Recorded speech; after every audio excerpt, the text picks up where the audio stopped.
নমস্কার বন্ধুরা, নয়নতারা garden YouTube চ্যানেলে আপনাদের স্বাগতম। বন্ধুরা, আপনারা কি চাইছেন যে নার্সারিতে টাকা দিয়ে গাছ না কিনে নিয়ে এসে আপনাদের পুরনো যে জবা গাছটি আছে সেখান থেকে ডাল কাটিং করে বাড়িতেই নিজেই একটা দুটো নয় অসংখ্য পরিমাণে আপনারা চারা তৈরি করতে পারবেন? তো আসুন দেখুন, আমি এই চারাগুলো পেন্সিল আকারে কাটিং করে আজ 20 দিন আগে নর্মাল গার্ডেনের যে মাটি সেই মাটিতেই আমি লাগিয়ে দিয়েছিলাম।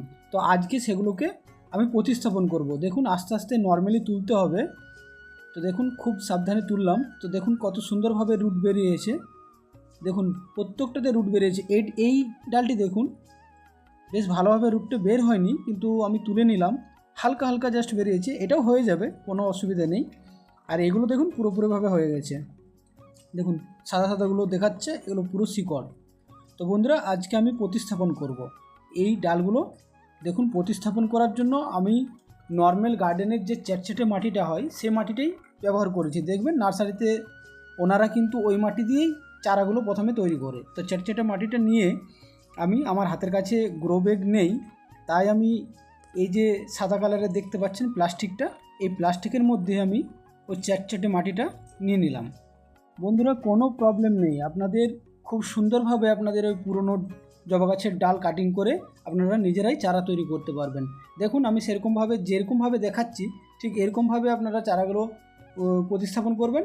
খুব যত্ন সহকারে করতে হবে, যেহেতু ছোট ডাল, একদম সরু সরু রুট দেখতে পাচ্ছেন। এভাবে নিয়ে যে চ্যাটচ্যাটে মাটিটা আমি রেডি করেছি সেই মাটিটা দিয়ে আমি প্রতিস্থাপন করে দিলাম। দেখুন এভাবে প্রতিস্থাপন করবেন। হালকা সাইড থেকে চাপ দিয়ে দেবেন, গাছটি লাগানোর পর হালকা সাইড থেকে চাপ দিয়ে গাছটিকে রেডি করে দেবেন। দেখুন এইভাবে আপনারা গাছটিকে প্রতিস্থাপন করবেন প্রথমত।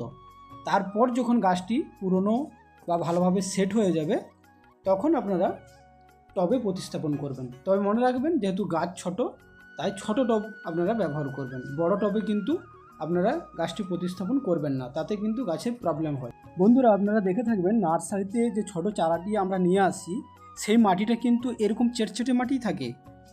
সেই মাটিটা কিন্তু ঝুরঝুরে মাটি থাকে না। তাই আমিও চেটচেটে মাটিতে বা আপনারাও চেটচেটে মাটিতেই, নর্মাল যে গার্ডেনের মাটি হয় সেই মাটিতেই আমরা চারাগুলো প্রতিস্থাপন করতে পারি, তাতে কোনো প্রবলেম নেই। কিন্তু যখন বড় হয়ে যাবে, যখন আমরা টপে প্রতিস্থাপন করব, তখন কিন্তু আমাদেরকে ঝুরঝুরে মাটিটা অবশ্যই অ্যাপ্লাই করতে হবে। ভিডিওটি যদি আপনাদের ভালো লেগে থাকে বা কোনো কাজে এসে থাকে তাহলে লাইক, কমেন্ট, শেয়ার করুন। আর চ্যানেলে যারা নতুন এসেছেন তারা অবশ্যই চ্যানেলটিকে সাবস্ক্রাইব করে নয়নতারা গার্ডেনের পাশে থাকুন। ধন্যবাদ।